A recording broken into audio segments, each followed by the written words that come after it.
Welcome to Hidden History Stories from the Secret City. I'm Keith McDaniel, along with my co host, Ray Smith. Good morning, Ray. Good morning, Keith. How are you today? I'm doing good. I tell you, this weather here in Tennessee is perfect for probably another few days. Yeah, yeah, It is nice and cool. So, uh, yeah. why don't I'm you go ahead enjoying and it. why don't you go ahead and introduce our guest today, Ray? Yes, we've got Beverly Puckett with us today. I met Beverly, I guess back in 2000, I don't know, five, six, somewhere like that. Yeah. About the time, Keith, you were making your documentary films, and we were doing tours out at Y12. And I learned that this lady named Jane Greer at the time, but Jane Greer Puckett, worked in building 9731. And oh, that was a delight to learn that. And then she helped us to welcome about 2,000 people.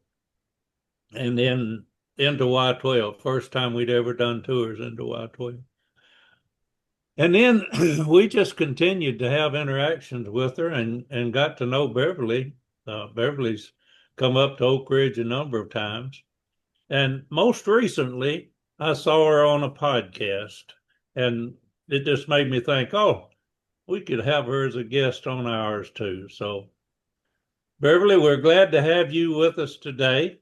And we want to talk about your mom for sure, but let's first start talking a little bit about you and what you're doing, and tell us anything you'd like the viewers to know about you before we move into talking about your mom. Well, Ray and Keith, I can't say enough about how humbled I am and honored to be on this today after you've had all these scientists and these historians and these big names and people are named after buildings and events are named after them. And you've got me sitting here in Atlanta, Georgia, and the weather's gorgeous here too. Of course, with my orange t-shirt on Oh, because it's football time in Tennessee, except it's at the Mercedes-Benz Stadium today versus the ugly orange men of Syracuse. But anyway, so I thought I'd sport my Tennessee orange. And you said you wanted to know a little bit about me. So me wearing my orange says a little bit about me because I followed in my footsteps. And his mother would say, I'm matriculated from the University of Tennessee and am proud to be one of the past presidents of the Tennessee Alumni Association here in the big metropolis of Atlanta.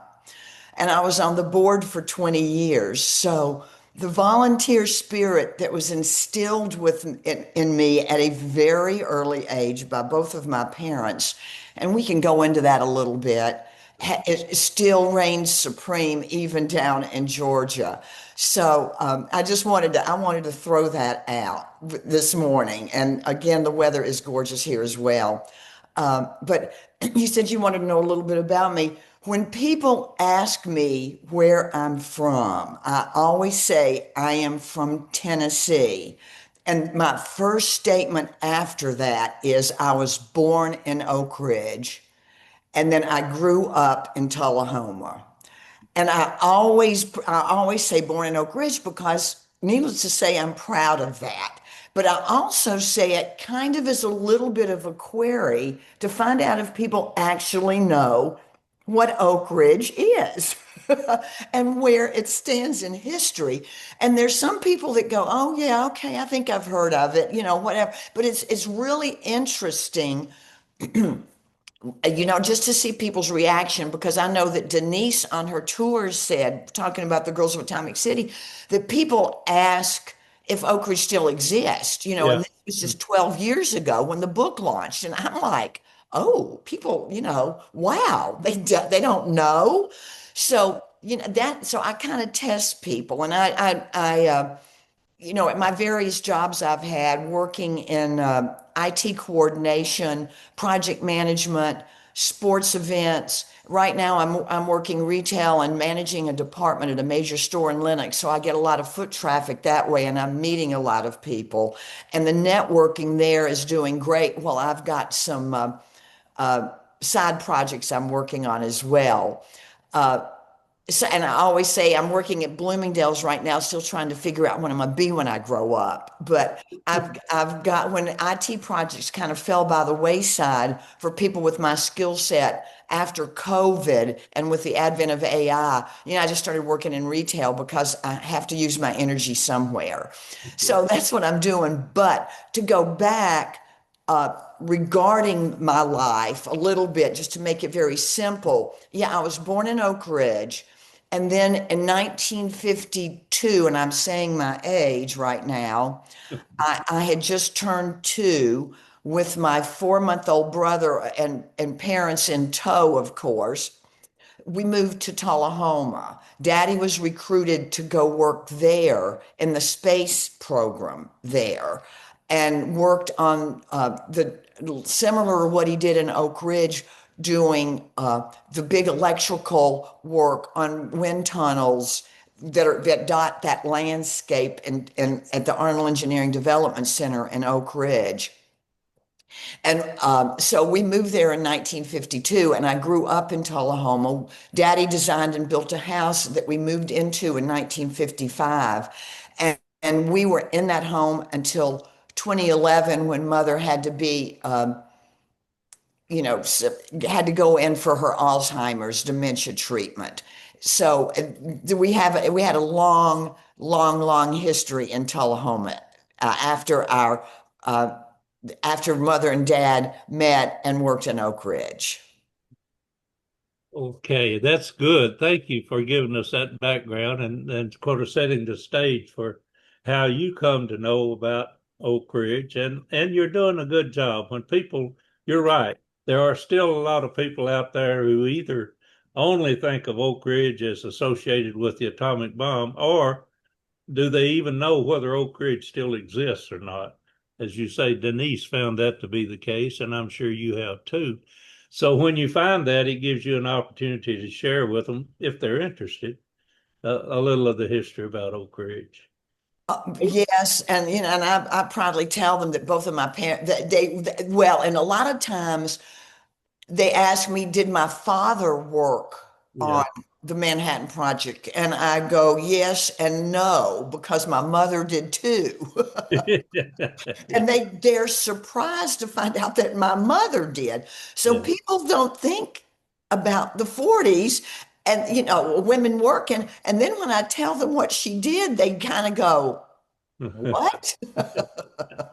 They're kind of like shocked. Yeah, that's a good transition. Let's let me see if I can show a picture of your mom, and then we'll talk about her. I think I'm going to show the early times when she was going to UT, and we need to talk about UT as well. Let me bring this up. Yes, all means.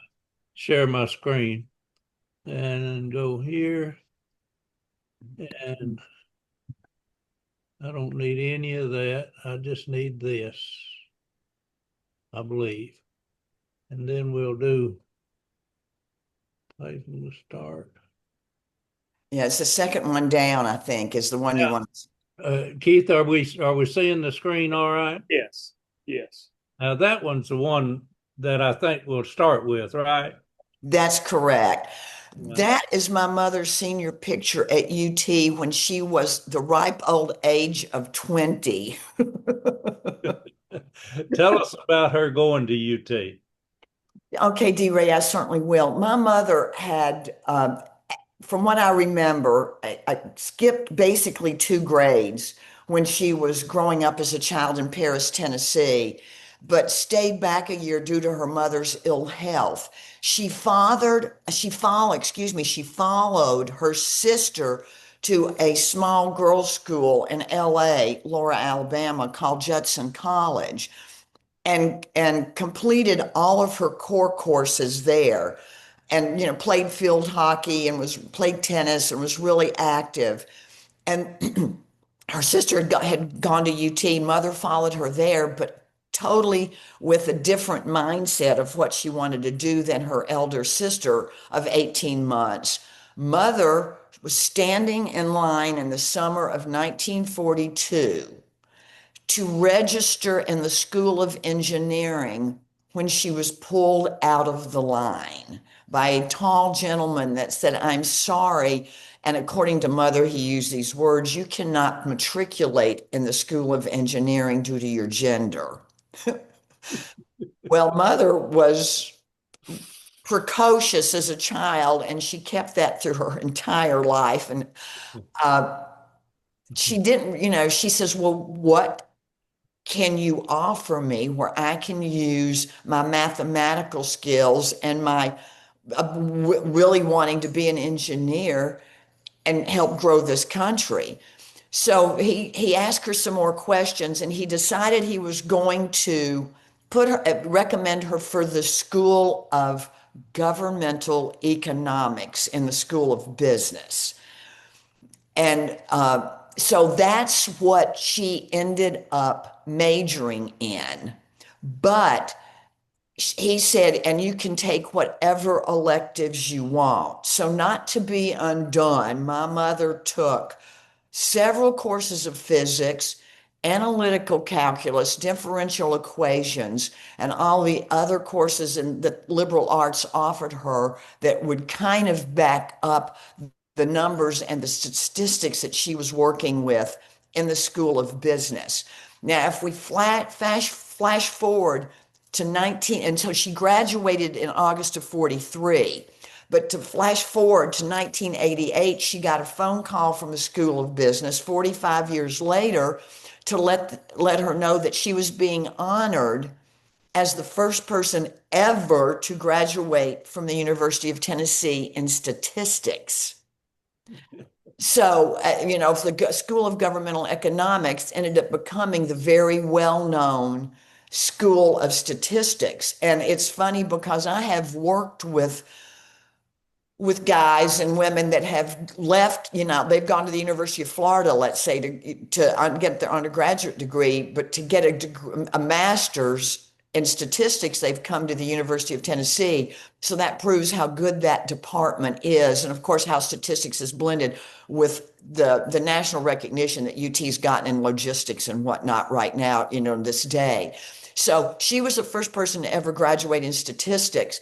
And then her good friend was Dr. Bowman, who ended up becoming one of the presidents of UT, if I remember correctly, who was the first person to get his master's in statistics from UT. So that all occurred, and she was able to, got her core courses, and from like June of 42 to August of 43, she completed basically her junior and senior year in like 15 months. Mm-hmm. And during this time, she was getting letters from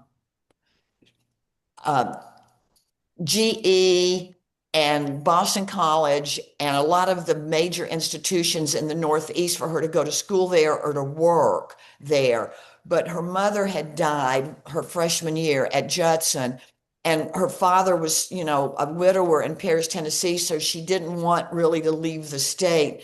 And she was drawn to do work for the war effort, and she was hoping that was going to come her way. And I think going to GE up in New York or New Jersey would have led her to that.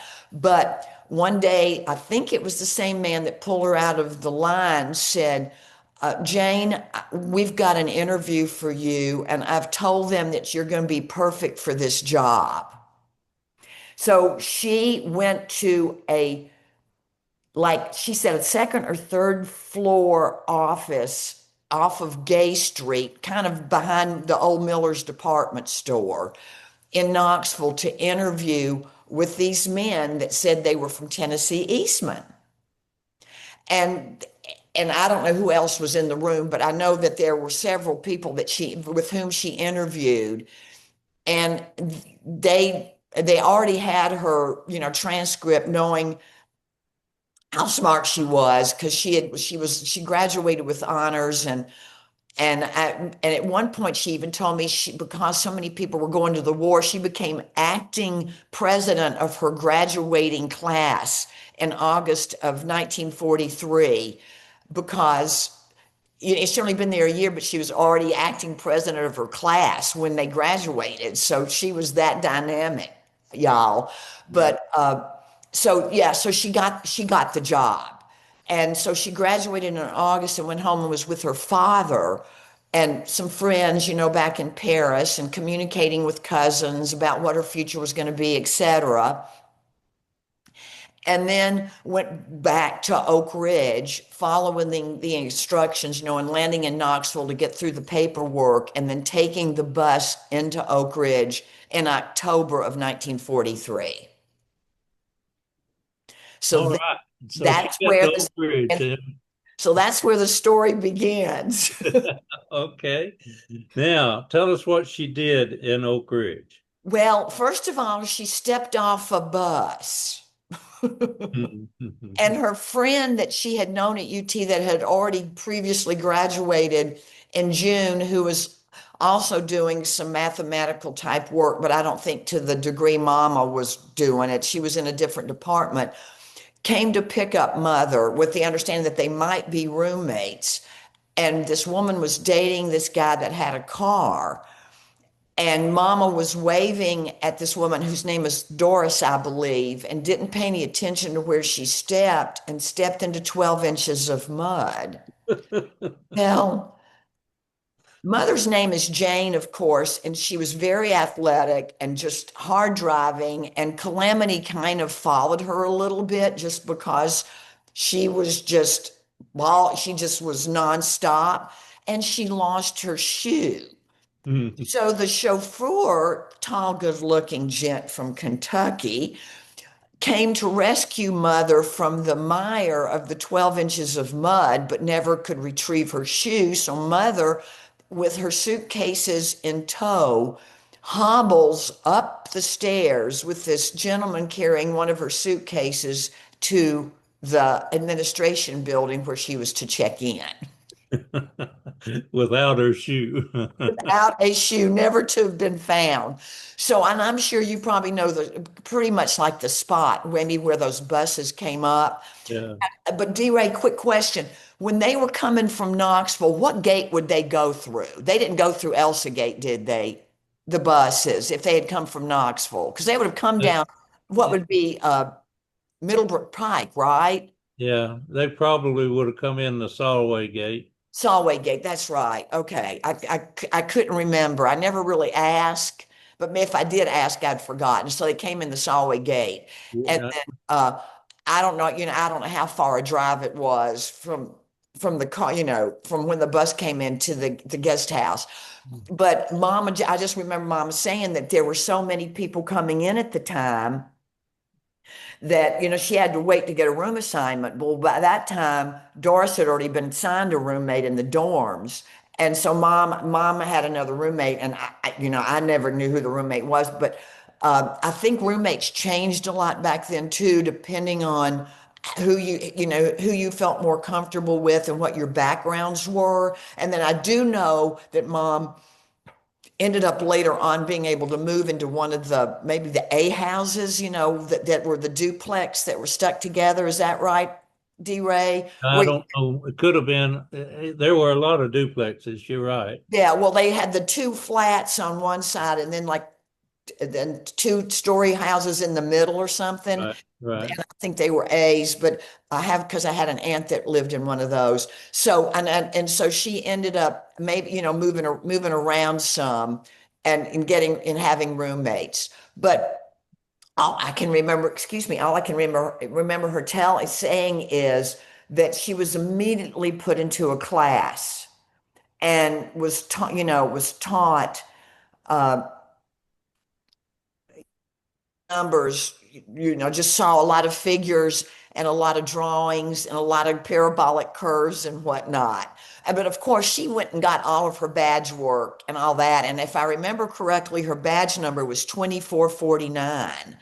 So she was pretty new, was one of the, she Yeah. was new on Site X pretty much back then. I mean, I know you said Bob Wilcox's number was like 249 or something.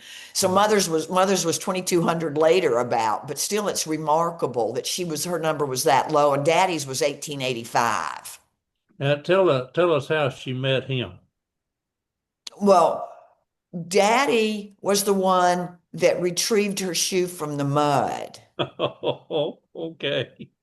But mom was dating another man at the time, and daddy was dating Doris. And so kind of went their separate ways, but they kind of hung out together. Mhm. And then the man that mother was dating, mama was afraid he was going to ask her to marry him, and she didn't really wasn't ready to. So she said, well, come meet me. And if I show up, I show up. And if I don't, I won't. So this man waited for her outside a gate one night for a date to take her into Knoxville, and mother never showed, so he got the message. Mhm. Now, how far that was into her sojourn at Oak Ridge, I don't know, but that's one of her many stories. So Daddy was also at 9731 Okay. and had been working on the electrical system of the test magnets. Mhm. And Daddy even said on several occasions he had conversations with even Frank Oppenheimer about it, because Frank would come and work on that to be sure that the test magnets were set up. So uh, he was there and was really busy working with that team just to be sure that the production test would work. But at the same time, he was also later on, as the testing and the proving kept going, and proving that it was going to work, he became a supervisor on the work, basically to be sure all the calutrons worked. And Mhm. he basically walked around, these different buildings. Like you all, like 91, I don't remember the building numbers, 9102-4 or whatever. You, Yeah. you know what I'm Well, saying? there were 9 of those buildings Okay. exactly that were built at 9201-1 through 9201-5. Okay. And I, he would I have been couldn't in all remember of those numbers. I know you'd mentioned it before. And so he was the supervisor of those. Now, to back up a little bit, now my brother reminded me of this, and I mentioned it on the podcast I was in a couple of weeks ago, was Daddy, a lot of people would come from California and, in Chicago and of course Los Alamos or whatever, just to see how Oak Ridge, how they were doing. And they were working on plans evidently for the Calutrons. And this really neat, very smart guy that Daddy knew was really high up was mumbling something about not being able to get a consistent flow, and he was having trouble with the vacuum tubes. And Daddy said, well, I think maybe we need to move them further apart and it might help pull the electrical current better. And they did move them further apart. It worked. And the guy that Daddy said that to, it turns out, was E.O. Lawrence. Mhm. who invented the Calutron. Yeah.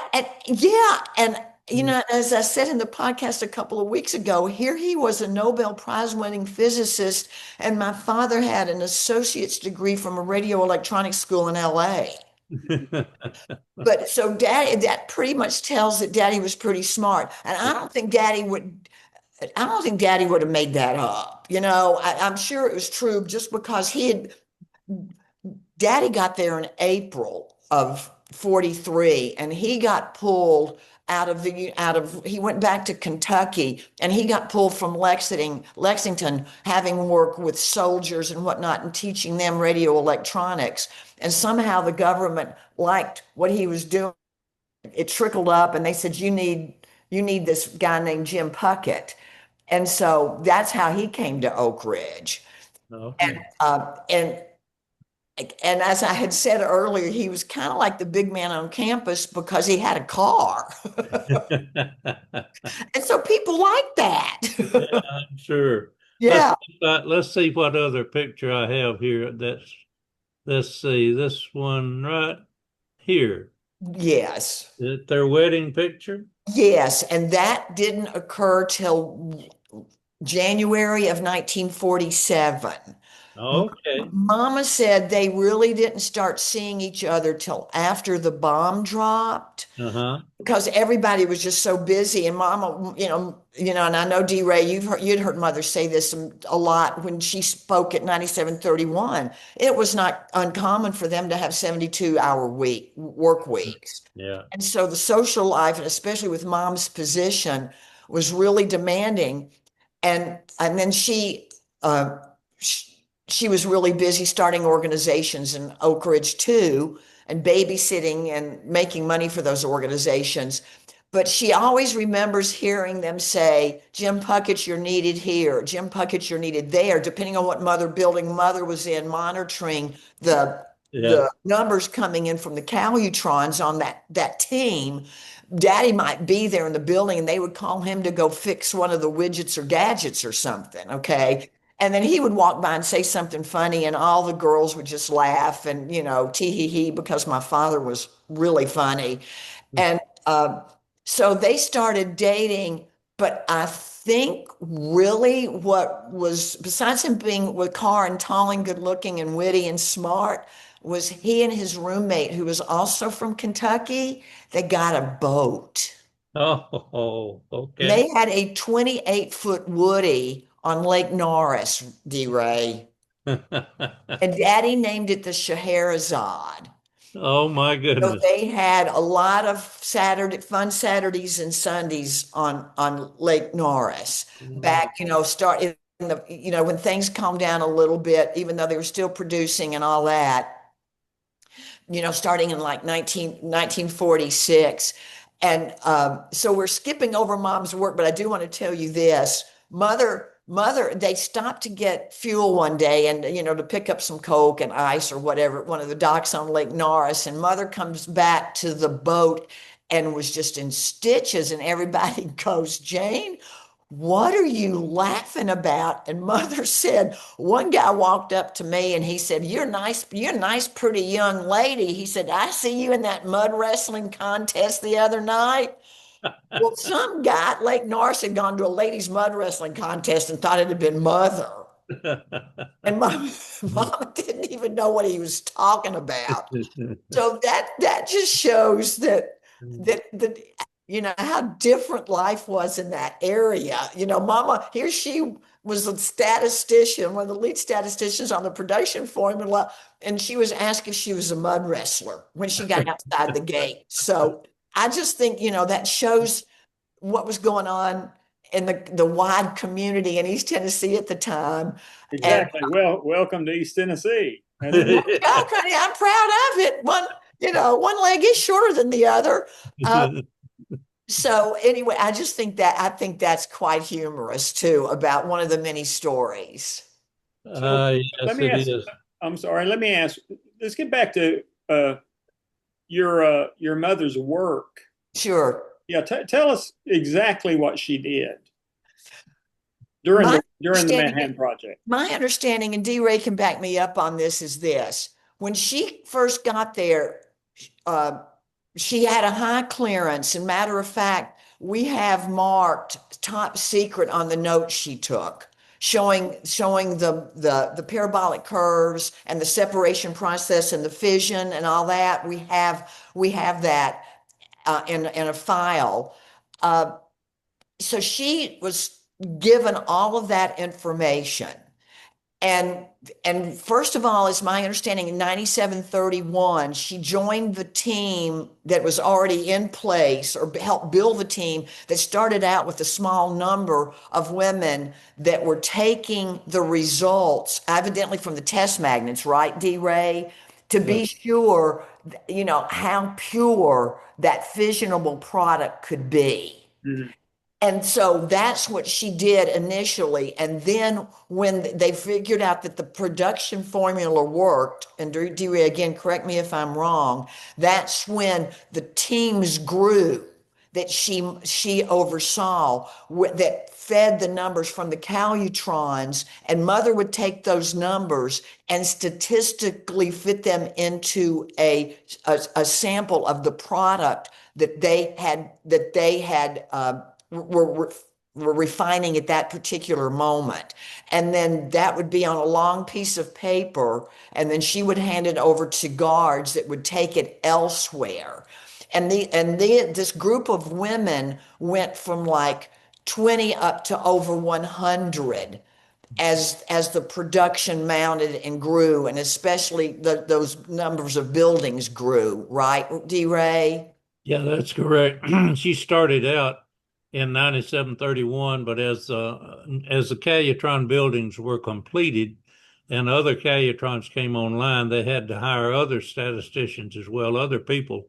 And she was proud when we took her back to 9731, and we had a calculator sitting on a desk there, and she just really enjoyed telling us that that is what she used, that kind of calculator, and that she was responsible for all of the statistics being done in the production area at Y12. So her position was a very prominent one, even so that she told the story of this man coming up and looking over her shoulder one time at what she was doing, and she didn't slow down with what she was doing, didn't pay much attention to who it was, and then later on she saw a picture of General Groves and recognized that was who was looking over her shoulder.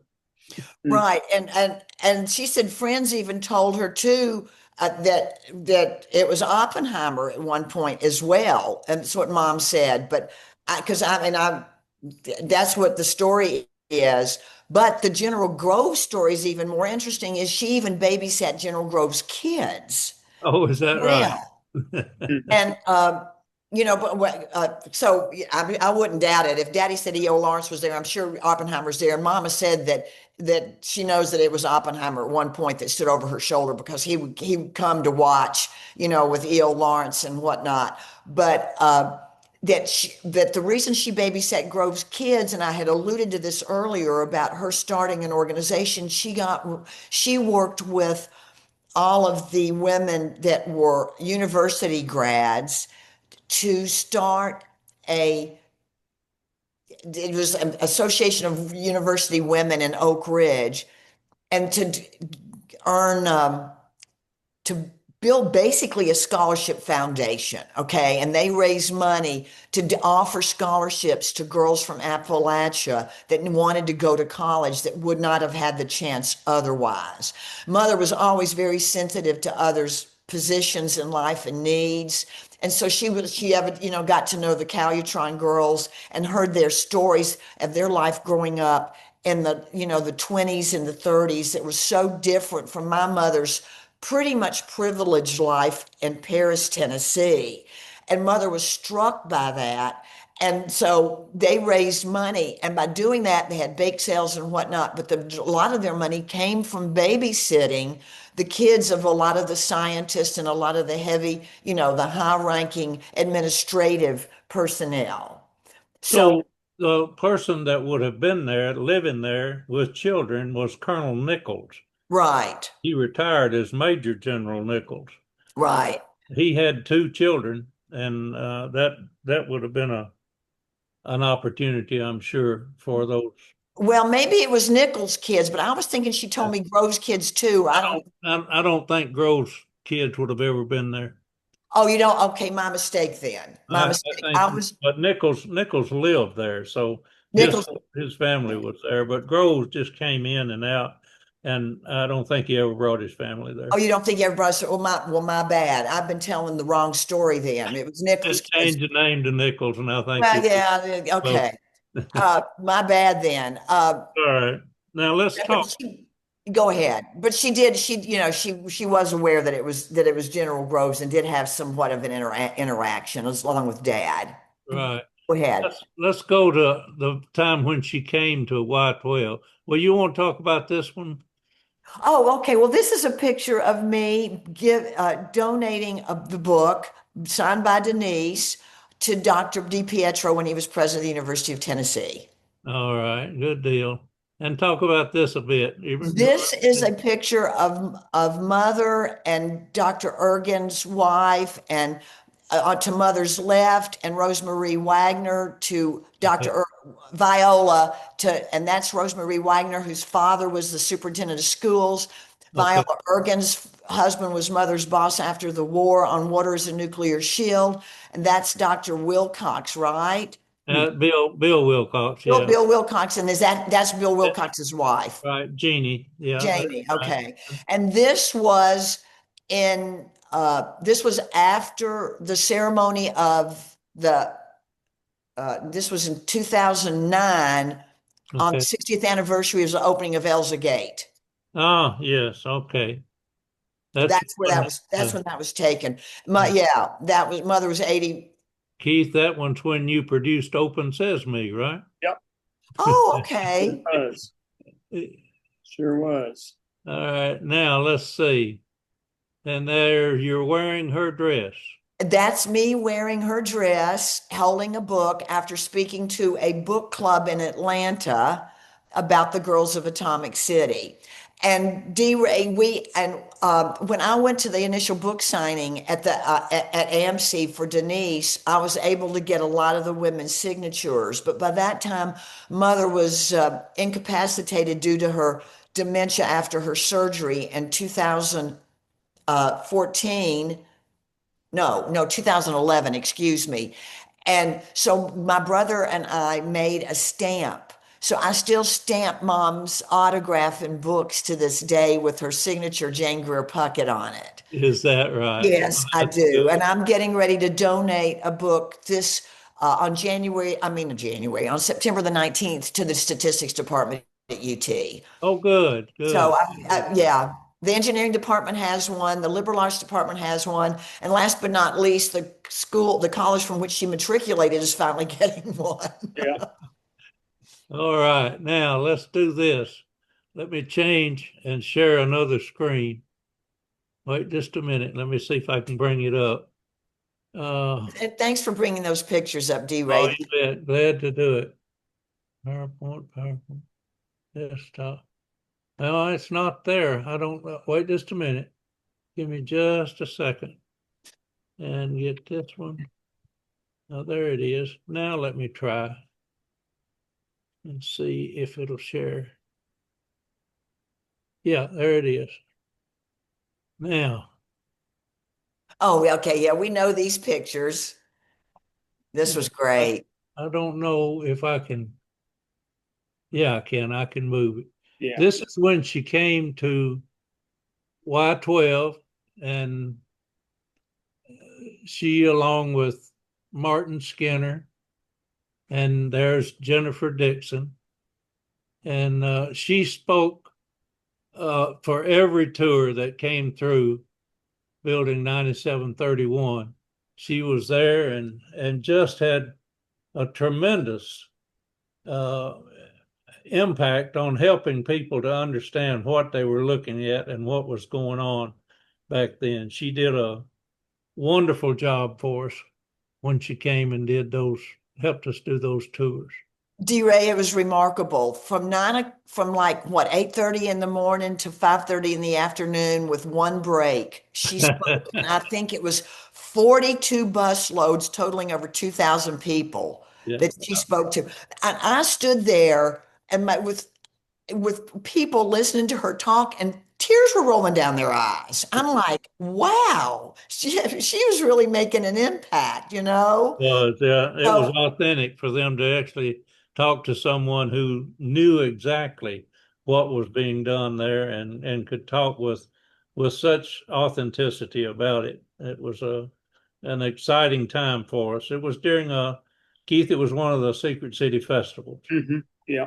When you all had opened up 9731, and then I had let the Department of Statistics know at UT, and they had even put it on an email blast that day that she was going to be doing that, because you all had done such a really good job of promoting the fact that 9731 was going to be open and whatnot. So UT's done a really good job of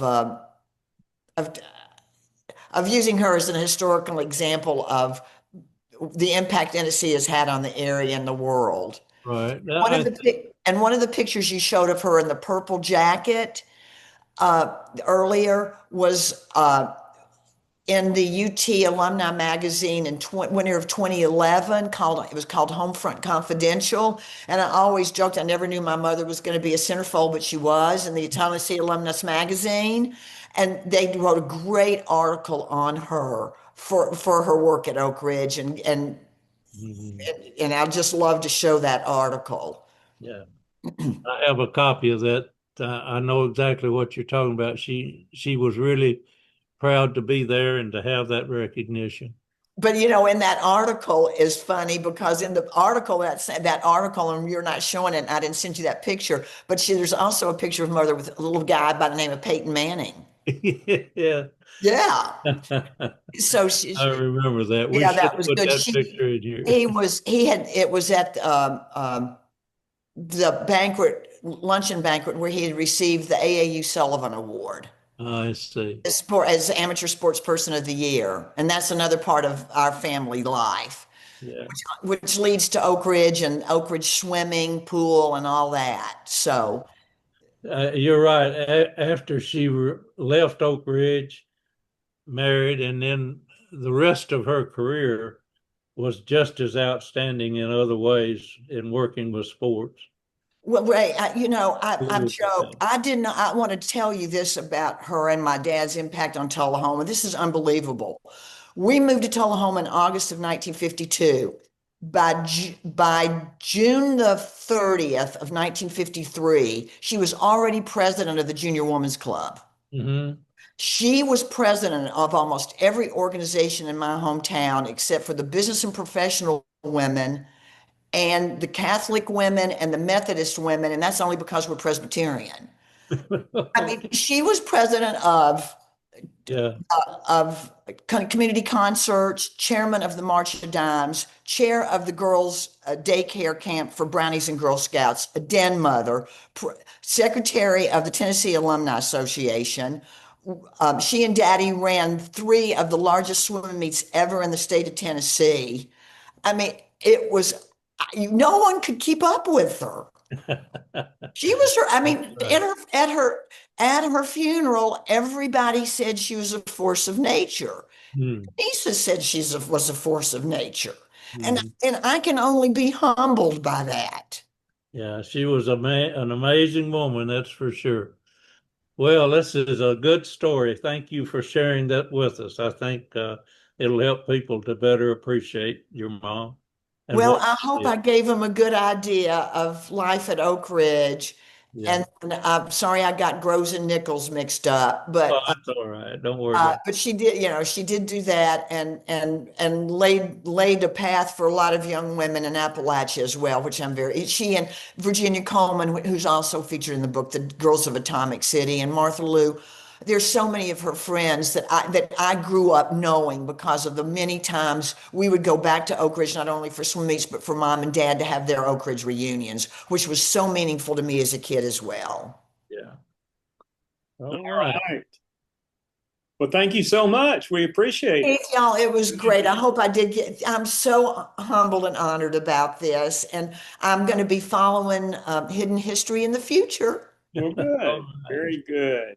All Okay. right. Well, Ray, Get some rest on Labor Day, y'all. okay. We will And Yeah. go Vols, beat the go Orange. balls. That's right. All Mhm. right, folks. Thanks for watching. We'll be back in a couple of weeks with the new Hidden History.